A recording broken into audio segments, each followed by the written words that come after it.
tudo bem? Vamos começar mais uma semana, mais uma aula de hoje. Como sempre, nós vamos começar colocando o nosso cabeçalho. Hoje já é 4 de maio, né? Começamos o nosso mês novo, o mês de maio, o mês 5 do ano de 2021, tá bom? E vamos começar dar continuidade, na verdade, da nossa apostila das páginas 114, 115 e 116, dando continuidade nas atividades que nós estávamos vendo. A professora só vai explicar por cima, por quê?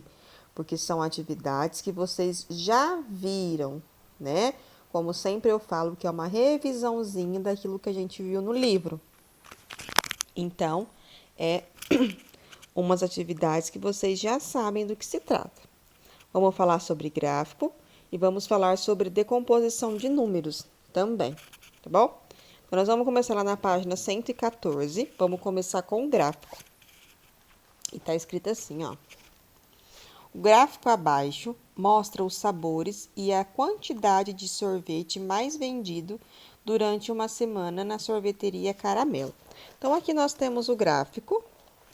E esse gráfico está nos mostrando que é lá em cima, ó. Aqui em cima está escrito. Opa. Aqui em cima do gráfico, ó. Sorvetes mais vendidos pela sorveteria Caramelo na semana de 4 a 10 de fevereiro em 2019. Então, aqui nós temos os sorvetes. Quais eram os sorvetes que eles colocaram para vender? Creme, chocolate, morango e limão.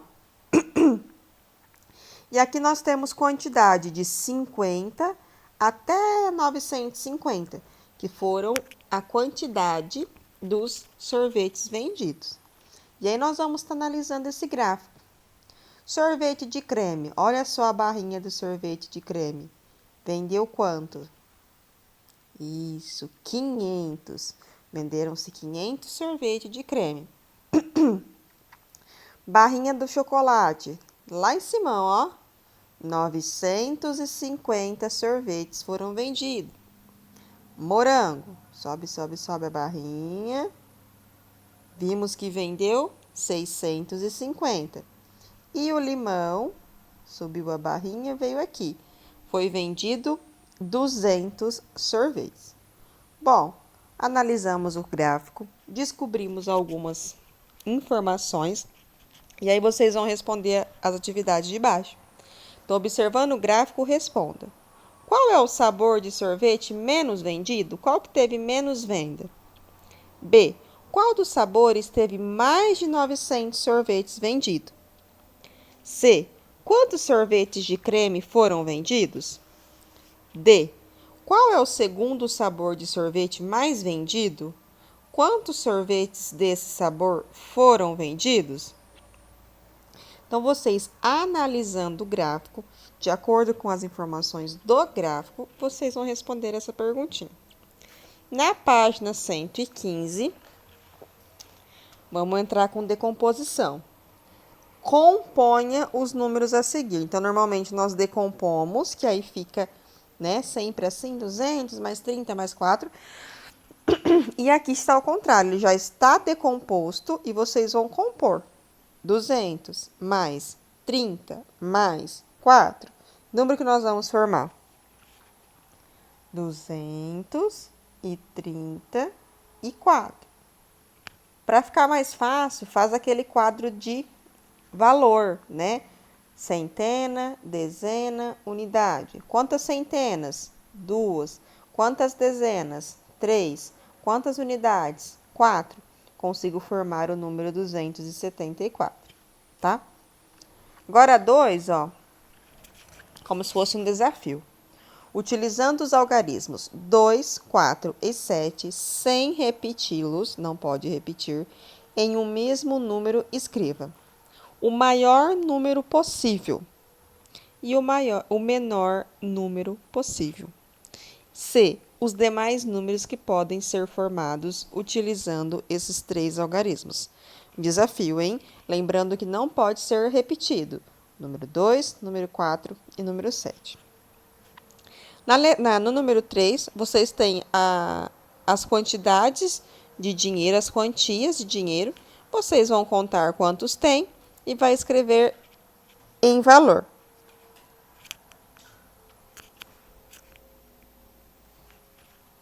Número 4. Durante 3 ou 4 dias, observe os locais por onde você passa, consulte mapas, leia os nomes das ruas e praças, manuseie alguns livros em casa ou na biblioteca. Anote o que você encontrou em números romanos.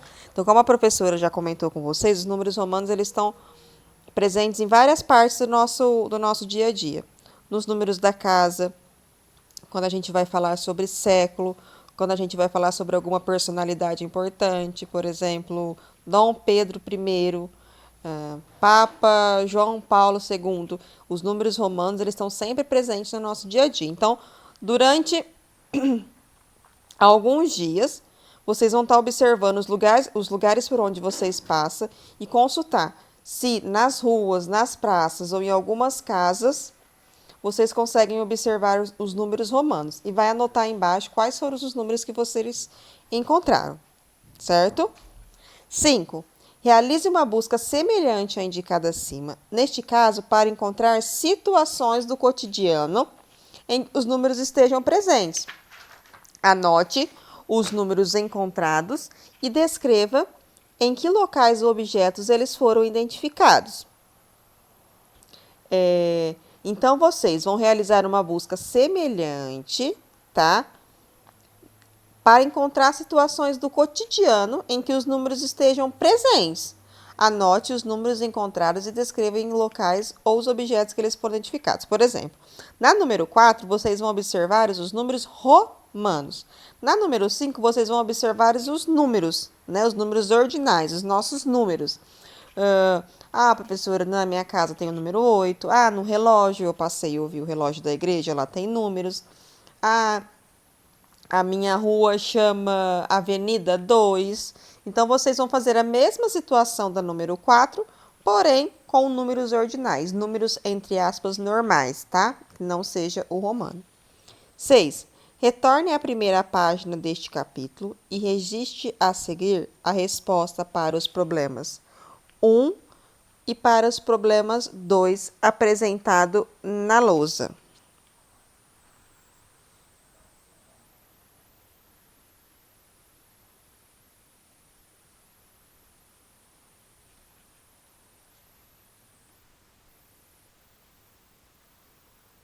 Esta número 6 nós não vamos fazer, tá bom? Nós vamos estar pulando ela, por quê? Porque essa daí eu precisaria estar na lousa junto com vocês, dentro da sala de aula, para que nós tivéssemos que tá mostrando certinho sobre o que nós estamos falando. Então, nós vamos pular essa daí. E aí, agora, fechando a nossa apostilinha, vocês vão junto com os materiais didáticos, vocês receberam 4 livrinhos, certo? Que são os projetos de leitura. E hoje a professora vai fazer a apresentação de um desses livros. O livro que a professora escolheu hoje se chama A Rainha Rabiscada. Eu gostaria que vocês pegassem o livro na mão de vocês. E a professora vai falar um pouquinho sobre este livro. A professora não vai ler o livro. Por quê? Porque eu quero que vocês leiam, tá? A professora vai falar um pouquinho sobre este livro. Vai falar sobre a sinopse dele. O que é a sinopse? Como se fosse um resuminho do livro, tá? Então, a professora vai realmente apresentar o livro para vocês. E depois eu vou explicar o que vocês vão fazer com este livrinho. Bom, então, aqui a professora fez um resumo, tá? Isso aqui não tem no livrinho de vocês, isso aqui é meu. Gostaria que vocês estivessem com o livro na mão. Bom, então, o que nós vamos fazer? Nós vamos falar sobre este livro que se chama A Rainha Rabiscada. A gente consegue perceber que o nome do livro, o título do livro, ele sempre vem em destaque. Vocês podem perceber que aí, bem no meio da capa, nós temos logo o nome do livro, né? A Rainha Rabiscada. Sobre o que será que nós vamos falar desse livro, né? O que vem à cabeça de vocês quando a gente fala a Rainha Rabiscada? Eu imagino que é uma rainha toda pintada, toda rabiscada de caneta. O que vocês acham? Mas será que é isso mesmo? Né? Para a gente entender, somente a gente lendo. Bom, na capa de um livro, sempre tem o título, que é o nome do livro, né? Temos o nome do autor ou autora. Aqui neste caso nós temos logo aqui em cima, Sylvia Orthoff é o nome da autora, ou seja, quem escreveu este livro. Temos também o nome do ilustrador ou da ilustradora ou de quem fez as ilustrações, que são aqui embaixo, ó, tá? Ilustrações, J. O que é isso, ilustrações, professora? Quem fez os desenhos do livro, né? Um livro com desenho é muito mais legal para a gente poder entender. E sempre vem também a editora, ou seja, quem produziu esse livro, a fábrica que fez esse livro. Quem fez esse livro foi a editora FTD, tá? Então, na página, na capa, perdão, do livro, sempre vem essas informações. Título, o nome do livro, quem é a autora, quem é o ilustrador ou ilustradora, quem é a editora. E aí nós temos, então, como nós vimos, que o livro é A Rainha Rabiscada, vimos que a autora é a Sylvia Orthoff, vimos que o ilustrador é o J. Aí a professora colocou, como curiosidade mesmo, que tem 24 páginas, né? Formato da página, mas não precisa ver isso.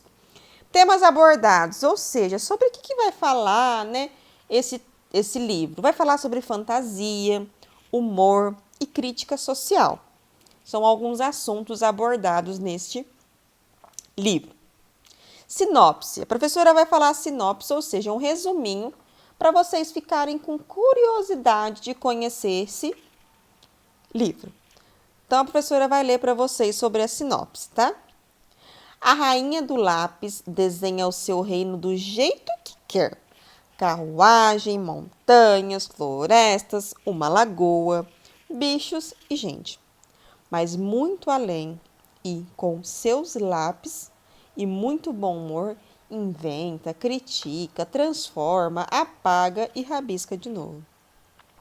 Desenha um avião que leva a Brasília e o que vê não a deixa nada feliz. Ela corrige o que não gosta e os políticos desonestos vão ver o sol nascer quadrado. Depois uma grande festa é o que aparece e uma nova história começa. Nossa, gostei, hein? Parece muito interessante. Eu acho que ela desenha, apaga, faz o que quiser. Já pensou a gente conseguir fazer isso? Muito legal. Então, é um resuminho, é uma sinopse mesmo para vocês terem curiosidade de ler o livro. E aí a professora colocou sobre a autora. Quem é Sylvia Orthoff? Parece um nome diferente, né? Pois é, a Sylvia nasceu no Rio de Janeiro, ó, em 1932, lá atrásão, e faleceu em Petrópolis em 1997, ou seja, ela já faleceu, ela não vive mais. Estudou teatro, mímica, desenho e pintura em Paris, França. Publicou seu primeiro livro infantil em 1981 e consolidou uma das obras mais originais, com cerca de 120 títulos para crianças e jovens, entre narrativas em prosa e verso, teatro e poesia. Seus livros receberam importantes premiações. Ou seja, Sylvia Orthoff é uma brasileira muito conceituada, infelizmente já faleceu, mas não deixou muitas boas obras, né, para a gente poder ler. E uma dessas é A Rainha Rabiscada. E aí vamos ao que interessa. A professora gostaria que vocês lessem esse livro com muito amor, com muito carinho, com muito cuidado. Livro É algo muito importante. Ali a gente viaja, a gente imagina, a gente vai para lugares sem sair do lugar, né? Sem sair dali da nossa casinha. E dentro do livro, a hora que vocês abrirem o livro, vai ter uma folhinha escrito suplemento da leitura. A Rainha Rabiscada. E aí, vai ter umas perguntinhas. Vocês vão responder e depois vão entregar para mim. Tem Descubra o que a rainha desenhou, escreva no quadrinhos que a rainha desenhou na lagoa, escreva no balão que a mulher preguiçosa disse para o marido. Ou seja, para saber responder, vai ter que ter lido o livro, tá bom? E aí vocês vão entregar essa folhinha para mim, entregar ou tirar foto que vocês preferirem, tá, mamães? Quem puder me levar na escola, ótimo. Quem não puder me levar, tirem foto e anexem junto com o caderninho. Dia 28 de maio. A professora está dando praticamente um mês para vocês fazerem, lerem o livro com calma, não ter pressa, curtir cada momentinho do livro. Então, vocês vão entregar essa atividade do livro dia 28 de maio. A professora vai deixar um recadinho depois lá no grupinho para as mamães lembrarem, tá bom? Então, tem tempo para vocês fazerem com muito carinho, muita dedicação, tá? Qualquer dúvida, não entendeu alguma coisa, pode mandar mensagem para mim que a professora vai responder vocês. Tá joia? Bom comecinho de semana, boa aula e fiquem com Deus.